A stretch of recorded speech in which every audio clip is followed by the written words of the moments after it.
Here in this documentary, we are going to see the reigns of Hatshepsut and Cleopatra VII. These two women were important to the ancient Mediterranean world as they were a unique icon for Egypt. Here we will see the ways these two women ruled and how their reigns were different and then brought together to see similarities. Hatshepsut and Cleopatra are two significant women who have been admired throughout ancient Mediterranean history and have an impact on the way Egyptian culture viewed women at the time. Looking at the history and reign of Hatshepsut, it is also important to look at the reign of Cleopatra VII and see what kind of impact she made on the Egyptian culture and in ancient world history. Cleopatra became the queen in 30 BC. She ruled for 21 years. She was also the last female pharaoh to have ruled Ptolemaic Egypt.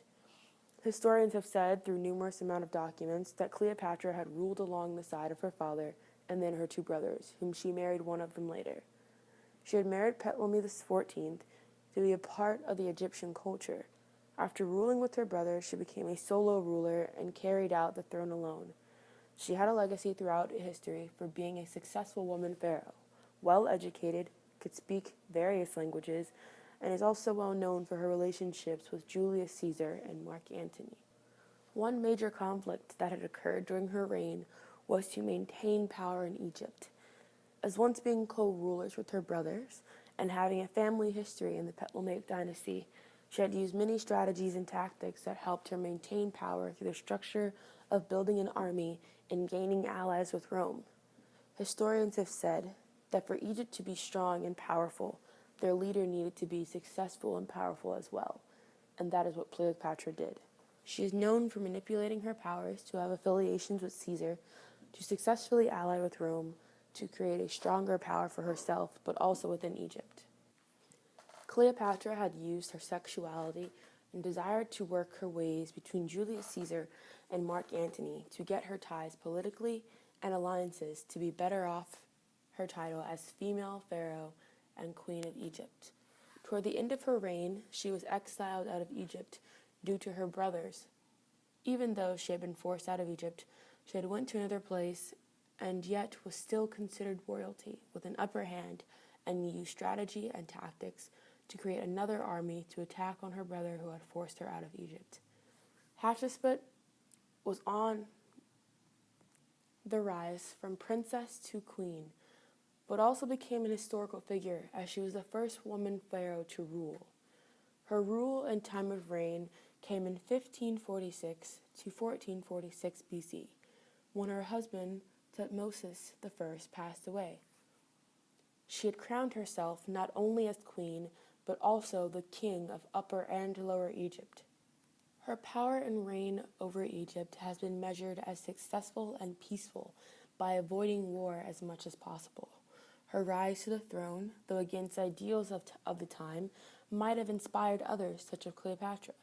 During this time, she was able to expand trade, watch the Egyptian economy grow and improve, and build and restore temples of Egypt. Hatshepsut did this by claiming right of male, being in the image of the Sphinx. She strapped a golden beard to her chin and often dressed in male clothing.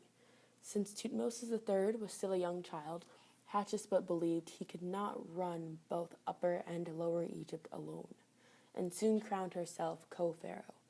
At the time, Thutmose III did not seem to mind his joint reign with Hatshepsut. It was not until he grew into adulthood that Thutmose III decided he wanted full rights to the throne. As the fifth ruler of the 18th dynasty, Hatshepsut accomplished many things in her kingdom. She began to show other women that it was possible for a female to run a growing nation and allow it to become successful. Another huge accomplishment of her time was the construction of her temple, Deir el-Bahari. This temple was Hatshepsut's gift to herself. During her reign, one major impact that she created was bringing in wealth into Egypt. By bringing in wealth, she brought in different trading systems to bring in exotic goods such as ivory, wood, and gold. This helped increase wealth and trade expansion. She was able to keep peace within Egypt due to her strategic planning and knowing the system from growing up in it when her father was once the ruler before he had passed away.